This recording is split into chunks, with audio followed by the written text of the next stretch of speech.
आगे बढ़ाना चाहता हूं। वीरेंद्र सिंह जी हमारे नेशनल हेरिटेज डिबेट में आ चुके हैं। वीरेंद्र जी, स्वागत आपका। ये किस किस्म का आंदोलन है और किस रास्ते की तरफ बढ़ चुका है? देखिए, इस आंदोलन में बहुत 3 स्पष्ट मांगे थी और वो 3 मांगे ऐसी हैं जिसमें 2 तो बहुत सरल हैं। एक है मंत्री का इस्तीफा, जिसकी वजह से सारी समस्या है। अन्यथा सरकार मुआवजा भी दे सकती, मुकदमा भी वापस ले सकती है, कोई बड़ी चीज़ नहीं है।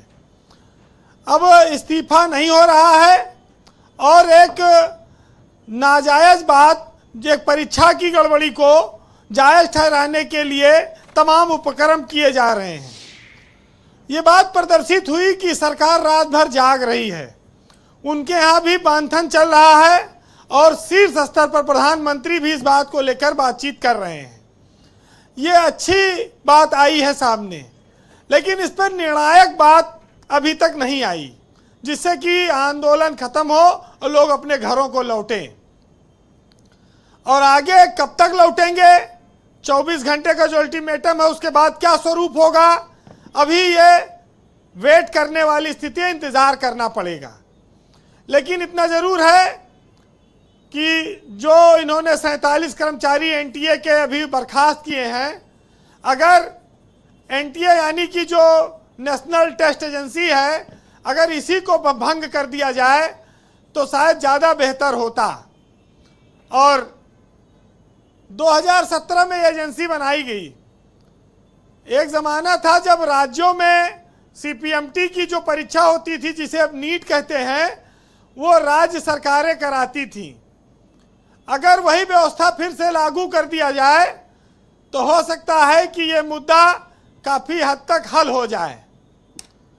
और ये एनटीए खाली ये नीट या मेडिकल वाली खाली परीक्षा नहीं कराता, ये इंजीनियरिंग की भी कराता है और ये कैट की भी कराता है और नेट जीआरएफ जैसी परीक्षाएं भी कराता है। सारी जो है ये एक ऑटोनॉमस बॉडी बनी थी, लेकिन ये 9 साल के भीतर आज इसके खिलाफ पूरे देश में अविश्वास पैदा हो गया है। ब्रजेश जी, छोटे मोटे कर्मचारी बर्खास्त कर दो, लेखपाल को, दरोगा को, सिपाही को, बाबू को, ये तो चलता रहता है। जवाबदेही तो उच्च स्तर पर तय होनी चाहिए, जिसको लेकर आज पूरे देश में चर्चा है। महाराष्ट्र से लेके दिल्ली से लेके देश के विभिन्न राज्यों में लोग प्रदर्शन कर रहे हैं। इस बात को समझना होगा कि ये भविष्य के लिए आंदोलन है, बच्चे कर रहे हैं, छात्र कर रहे हैं। ये कोई किसान या कोई संगठन या कोई बहुत पैसे वाले लोग नहीं कर रहे हैं। ये वो लोग कर रहे हैं जो कह रहे हैं कि हम पढ़ते हैं, मोटी मोटी किताबें पढ़ते हैं, फीस देते हैं, कोचिंगों में जाते हैं, घंटों घरों पे मेहनत करते हैं और तब हम एग्ज़ाम देते हैं और फिर भी हमें नौकरी नहीं मिल रही है, फिर भी हमारा भविष्य नहीं सुधरेगा। ये वो लोग हैं जो आंदोलन। आप बता रहे थे कि बीजेपी समर्थकों के घर पे कलह शुरू हो गई है। आज आप दोपहर में कुछ बीजेपी नेता के बच्चे बिना बताए घर से भाग गए थे दिल्ली। अरे, और वहां पर दिल्ली में जंतर मंतर पे जाके प्रदर्शन कर रहे थे। बनारस से भाग के चले गए दिल्ली, लखनऊ से। नेताजी ने क्या किया? और यहाँ खोजाई चालू है, बड़ी मुश्किल से गए, नेताजी पकड़ के लाए और कहे हम तो मोदी समर्थक हैं, बच्चे मोदी के खिलाफ नारा लगा रहे हैं, बड़ी बेइज्जती हो जाएगी।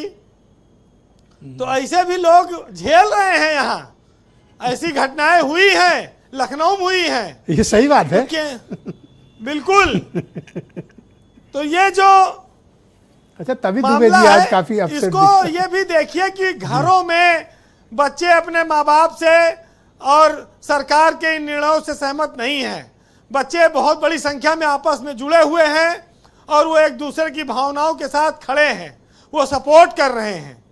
लेकिन अपने यहाँ कहा जाता है कि सारी खुदाई एक तरफ और जोरू का भाई एक तरफ।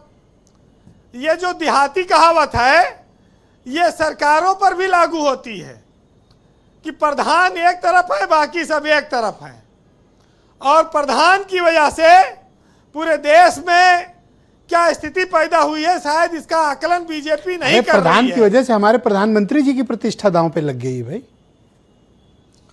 देखिए, जब बच्चों के भविष्य दांव पर है, उनके माँ बाप का पैसा, उनका पूरा जीवन दांव पर है, तो लोग चिंता में मर गए, कुछ लोगों ने आत्महत्या की, बहुत सारी चीजें दांव पर हैं। तो सरकार को अपना एक दांव छोड़ने में क्या बुराई है। अच्छा ये बताइए, ये शुक्ला जी हमसे पूछ रहे थे, सुनील जी, कि ये क्रिएटिव्स कैसे बनाते हैं, ये पोस्टर कैसे बना रहे हैं, ये वीडियो रील्स कैसे ये बच्चे बना रहे हैं, इतने क्रिएटिव्स, ये आइडिया और इनके पीछे मदद कौन कर रहा है, खुद बना रहे हैं? ये सब ब्रजेश जी खुद बनाते हैं। अब तो कक्षा 4 का बच्चा बिना मोबाइल दिए, कक्षा 2 के बच्चे, छोटे छोटे बच्चे बिना मोबाइल के नहीं चलते। अगर मम्मी डैडी शॉपिंग कर रहे हैं तो बच्चे मोबाइल थमा देते कि 1 घंटा ऐसे मुलझा रहे, तब तक आराम से शॉपिंग कर ले। उसी उलझने में वो एक नेक्स्ट लेवल पे पहुंच गया।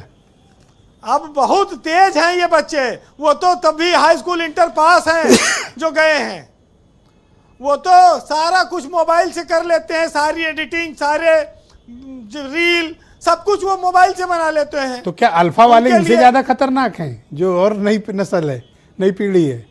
हाँ, वो बहुत अब ये सब देखिए, सब इलेक्ट्रॉनिक के कीड़ा हैं। इनको जहां हम आप जिस टैब में जिस चीज को छूने में डरते हैं, ये ओकरे अंदर तक घुस जाते, कई पीढ़ी अंदर तक घुस जाते हैं। वो डरते नहीं मोबाइल खराब होगा कि बनेगा बचेगा, एक एक ऑप्शन के अंदर चले जाते हैं।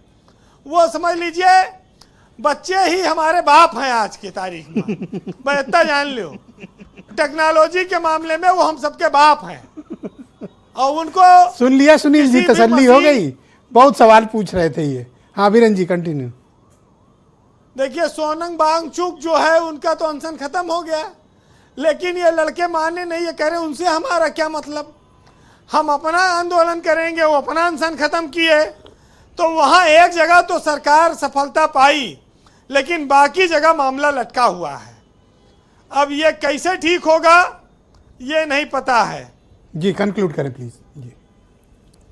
देखिए बहुत सीधी सी बात है कि छात्रों को सरकार ये अपील करे कि शांतिपूर्वक आप आंदोलन करिए, वो आपका अधिकार है, और आक्रोश नहीं होना चाहिए। और एक बात और है, अभी इस आंदोलन में मुस्लिम एंगल नहीं जुड़ा है, कोई मुसलमान टोपीधारी लोगों को लेकर अभी वहां नहीं घुसा है। असल में ये जेनजी ने ऐसा गेम कर दिया है ना कि अगर आप डालोगे ये एंगल तो वो फिर मतलब बूमरैंग होगा, उल्टा आएगा। देखिए ये उल्टा तो चल ही रहा है। अब वो जब तक सरकार को सोचना हो सोचे, जब उसको निर्णय करना हो करे। लेकिन ये एक छोटी सी मांग है, अगर वो पूरा करेगी तो देश के युवाओं की जनभावनाओं के अनुरूप फैसला होगा, नहीं करेगी तो फिर वो खुद जानेगी इसका नफा और नुकसान। लेकिन हर आदमी जो चाह रहा है वो मैं आपको सुनाता हूं कि थोड़ा नुकसान भी सीख ले, इतना ज्यादा गुमान न कर, कुछ लोगों की तारीफें कर ले, हर किसी का अपमान न कर, और मरना तो एक दिन तुझको भी है, देह पर मिथ्या अभिमान न कर, दीन दुखियों की मदद कर ले, बेवजह उनको परेशान न कर। क्या बात है। बहुत शुक्रिया वीरेन जी, आपका बहुत बहुत धन्यवाद ग्राउंड जीरो से हमारे साथ जुड़ने के लिए, अपने फीडबैक, ओपिनियन और ऑब्जर्वेशंस के लिए।